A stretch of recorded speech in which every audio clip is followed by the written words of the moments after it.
This was an interview that I've wanted to do for a long time now, actually. This is a former client of mine, and he is pretty much a new Christian author over the past few years. He's been building out his brand, and it's just incredible to see his growth.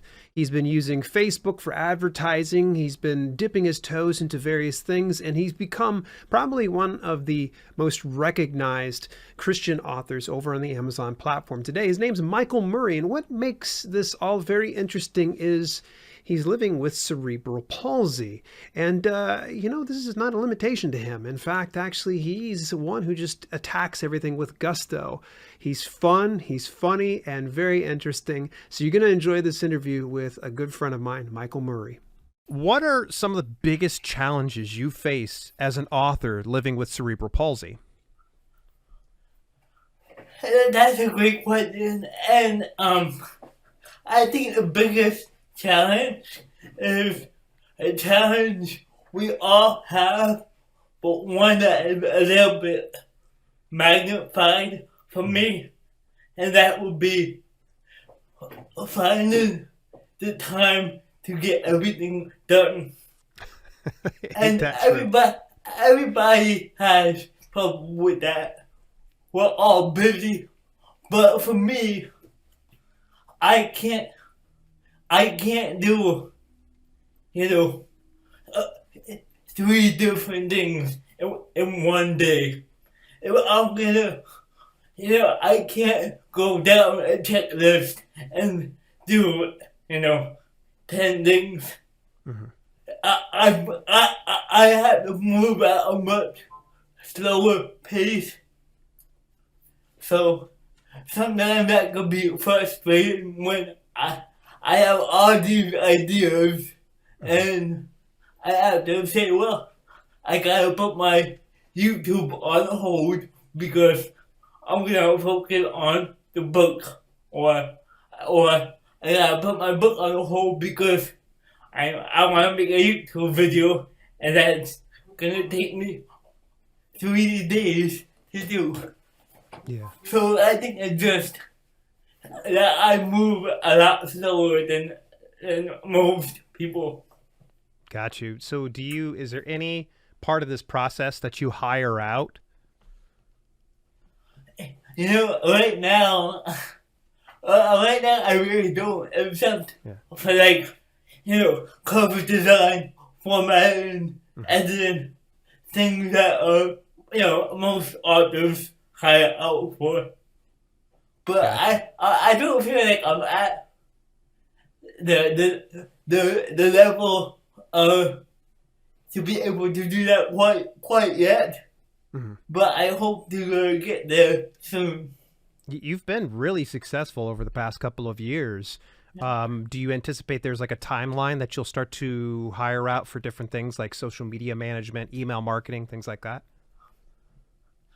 I really do. I really would like to. I think the other thing is that I know it's gonna take me some time to train that person, mm-hmm. to know what to do. But I think that's part of why I'm holding back a little bit. I don't want to create more work to get to that point. Right. But I know that once I have it set, it will be, good to have, Yeah, so it's an eventually, but just not now. Yeah.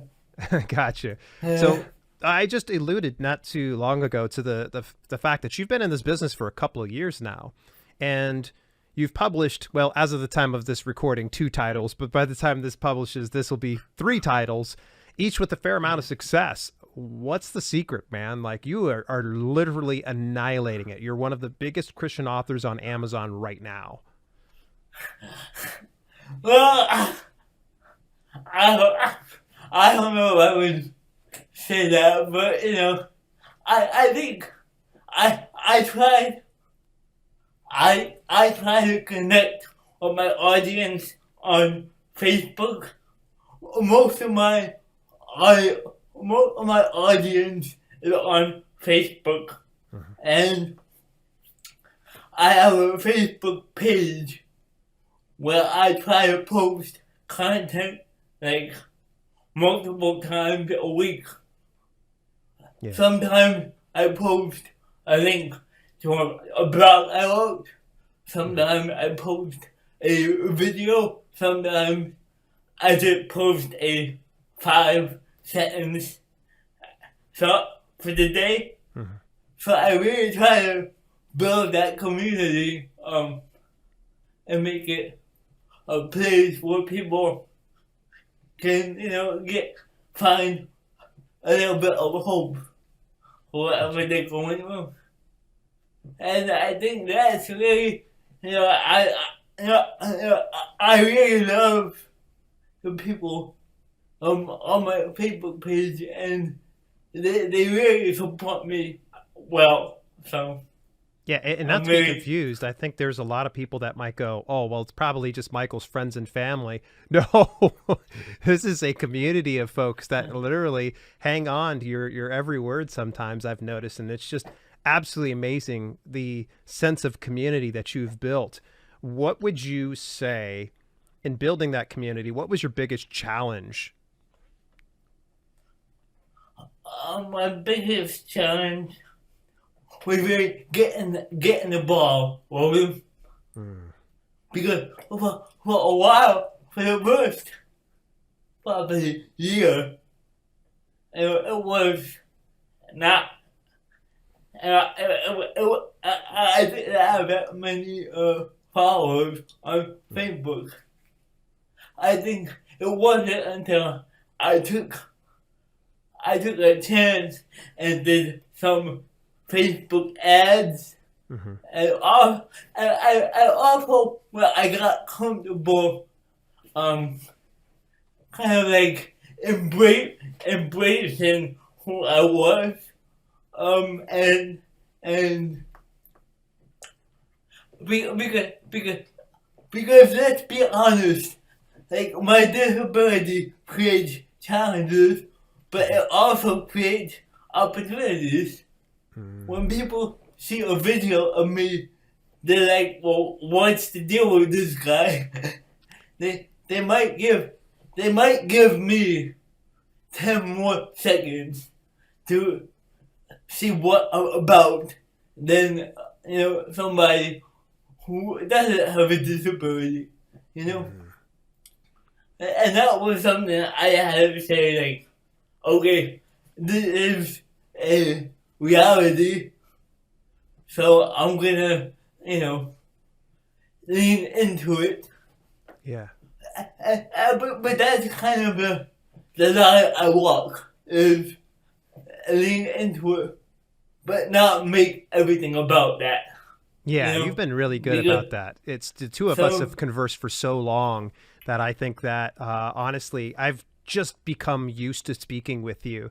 And this is why this interview came about, where I was just like, man, this guy's so open and so honest. And believe it or not, I can understand a lot of what you were saying. I remember originally you're like, oh, it's going to be really tough for you. I'm like, no, you're very easy to understand and relate to. I think that's interesting, your positive perspective on your disability not necessarily disabling you, that it is offering you an opportunity that some other people wouldn't have. Man, I freaking love that. And I'm starting to see why your community loves you so much, because of your positivity.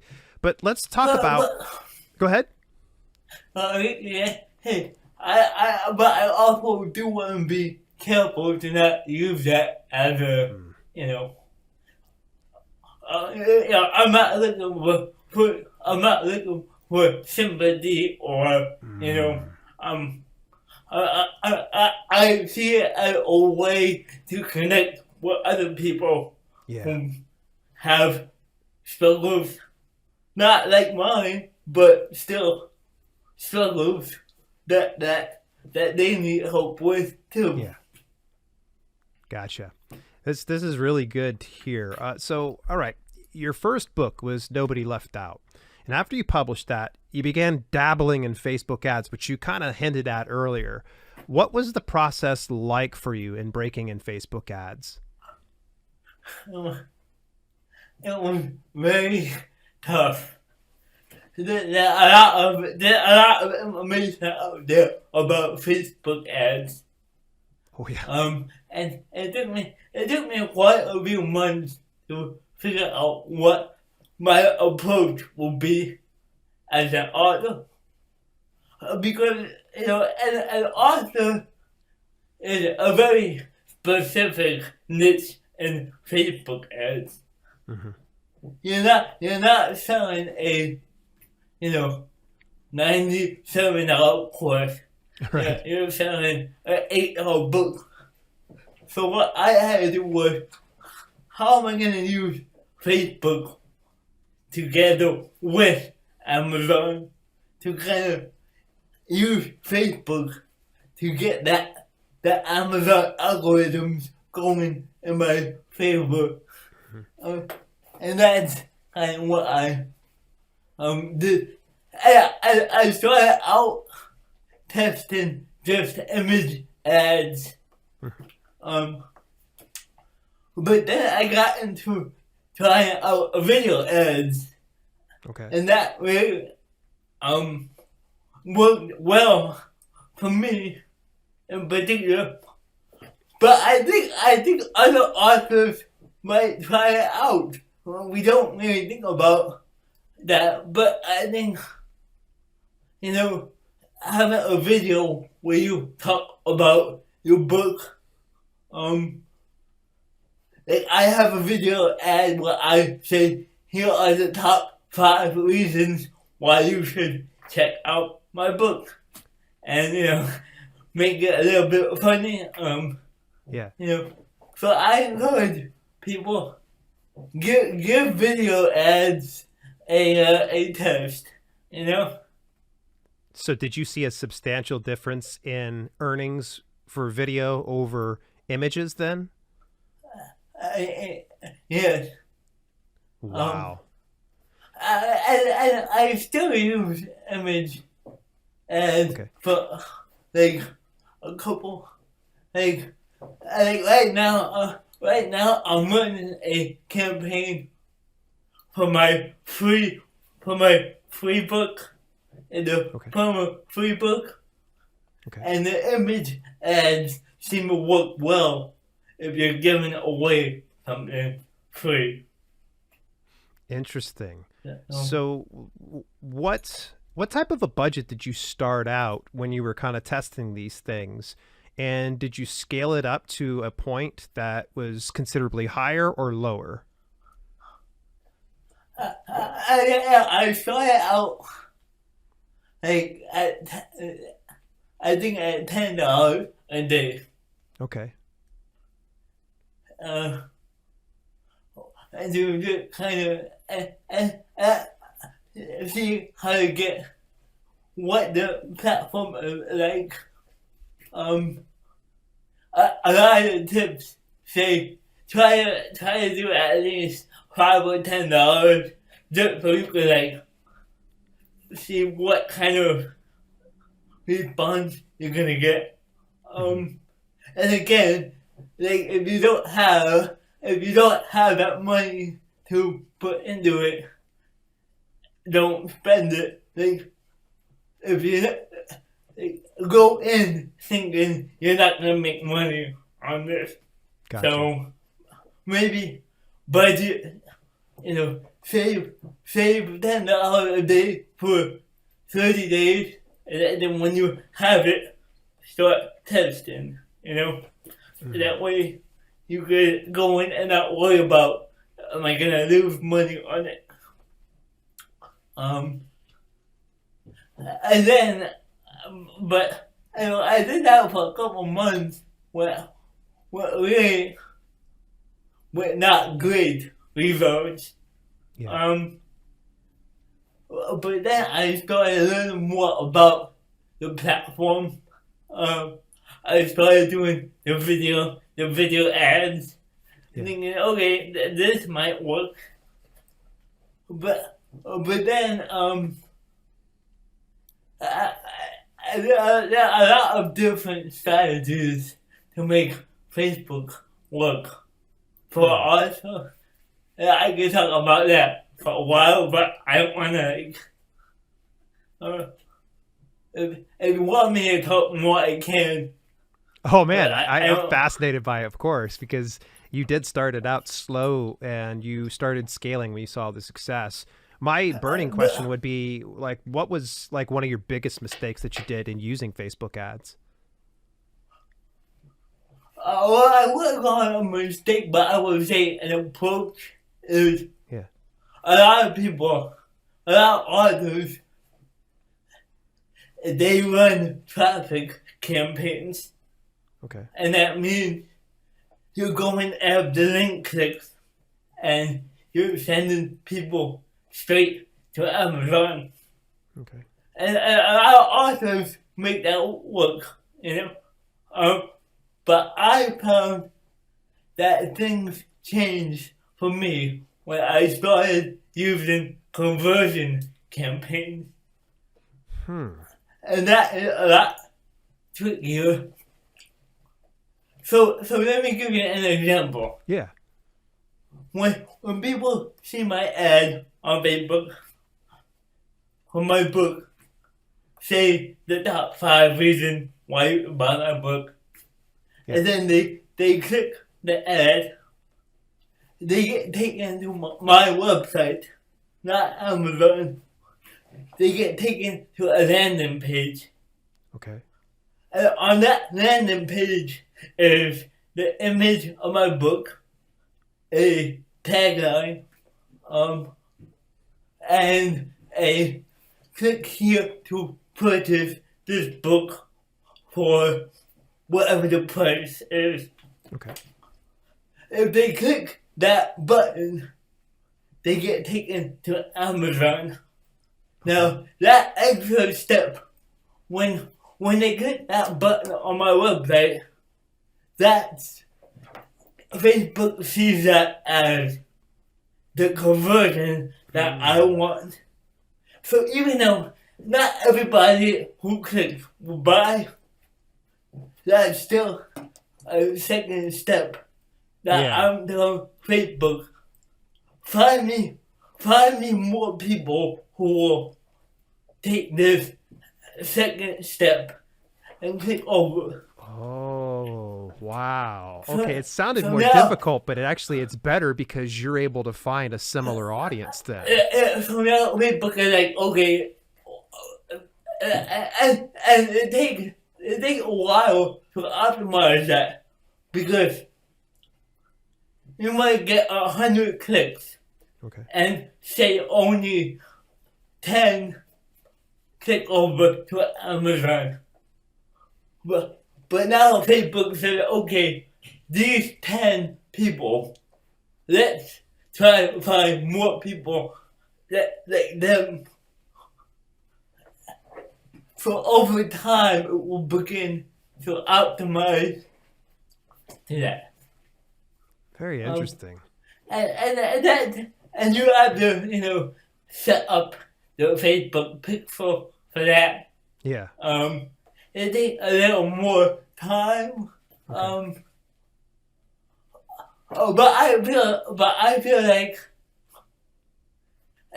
right now I have a campaign going that basically targeting everybody on Facebook.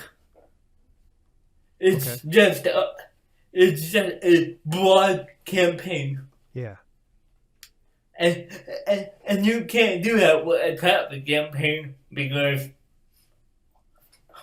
they'll get you a lot of clicks, but they won't know. We don't who know if it's going to actually- do anything. Yeah. Yeah. I never thought about that. That's brilliant. I know we could talk about this for probably 2 hours at a time because I'm so fascinated by your success because Facebook ads has been a difference maker. I did the same one other thing. Yeah. I don't want to like dismiss traffic ads either. Yeah. Because I know that people like David Cochran, that's all they use, and he's able to like make it work Yeah. amazingly. And there are some others where I think traffic works best for a free ebook Okay. to go into a series, Smart. and you gotta be super targeted. Like, Yeah. so So, as we start to wrap up today's podcast, can you briefly share what advice can you give to aspiring authors and self-publishers? I write. Well, I could give. I was thinking about this because I knew you were gonna ask me this. You've been watching the interviews. I'll give a very, very specific piece Okay. of advice that is like micro as opposed to macro. Because it's the thing that I think really helped me a ton. Okay. And that is, don't neglect on picking 10 categories for your book and your ebook. Like, that could be dismissed a lot. But man, when I put my book in 10 categories on Amazon, you get so much more exposure. And there should be a mix of categories that are really tough competition, and also categories where if you sell one book a day, you could be in the top 50. Smart. You know, and I'm really saying, like, it sounds so easy, but if your book is not in 10 categories, like, do it now. Like do it, and there you have videos about how important that is too. Big shout out and thank you over to Michael for taking some time out of his day to spend some time with us. Folks, help support an indie author. Go on over, pick up one of the copies of Michael Murray's latest books. He'll definitely appreciate it. Till later, this has been Self-Publishing with Dale, and I'll catch you in next week's interview.